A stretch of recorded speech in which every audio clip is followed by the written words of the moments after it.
Good evening and welcome to the channel's studios here in London with your international news around the world in 5.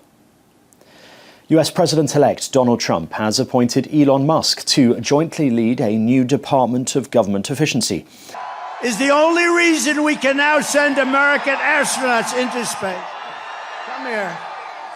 Take over, Elon. Yes, take over. The world's richest man, who campaigned for Trump in the build-up to last week's election, Hi, everyone. will lead the body with Republican Vivek Ramaswamy, who ran for election himself. Not a cent of government spending. Mr. Trump says the body will dismantle government bureaucracy and could be the Manhattan Project of our time, a reference to the top-secret effort to develop nuclear weapons during World War II. Pete Hegseth, a Fox News host and Army veteran, has been picked to be Defense Secretary, while John Ratcliffe has been made the head of the CIA.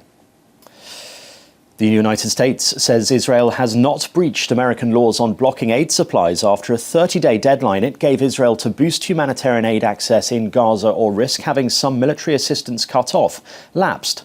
Officials said that Israel had taken a number of steps to address its demands to surge supplies into Gaza, but added that more progress must be made.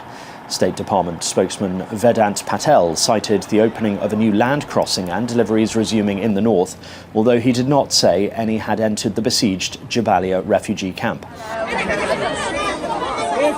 Despite the US claims, the UN has warned that the amount of aid getting into Gaza is at its lowest level in a year. We at this time have not made an assessment that that the Israelis are in violation of U.S. law.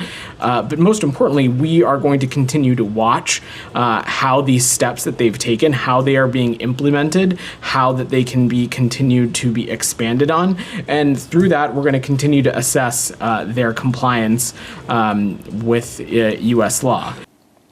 A car attack that killed 35 people in China has sparked questions about a recent spate of public violence, as officials continue to censor discussion on the incident. On social media, many are discussing the social phenomenon of taking revenge on society, where individuals act on personal grievances by attacking strangers.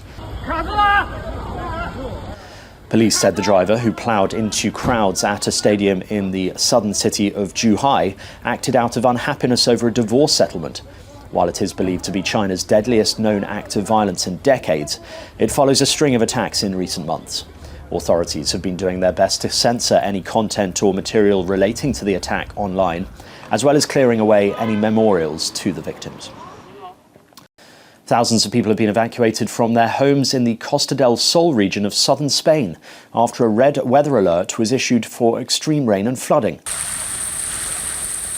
Spain's Civil Protection Agency sent a mass alert to phones in Malaga province, warning of an extreme risk of rainfall.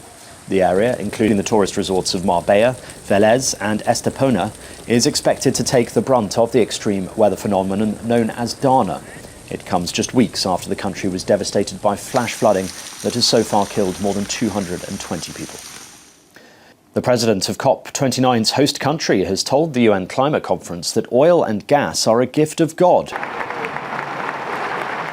Azerbaijan's president, Ilham Aliyev, criticised Western fake news about the country's emissions and said nations should not be blamed for having fossil fuel reserves. The country plans to expand gas production by up to a third over the next decade. Shortly afterwards, UN Chief Antonio Guterres told the conference that doubling down on the use of fossil fuels was absurd. And Mount Lewatobi, Laki-Laki in Indonesia's eastern island of Flores has continued to spew volcanic ash into the sky after yet another eruption. More than 12,000 people have been evacuated, though authorities say that figure could change depending on the severity of the volcanic activity. The Indonesian Volcanic Agency plans to expand the zone southwest to northwest of the crater that people are not allowed to enter to 9 kilometers. Indonesia has close to 130 active volcanoes and sits on the Pacific Ring of Fire, an area of high seismic activity atop various tectonic plates. And that's your international news around the world in 5. Now back to the channel's studios in Lagos.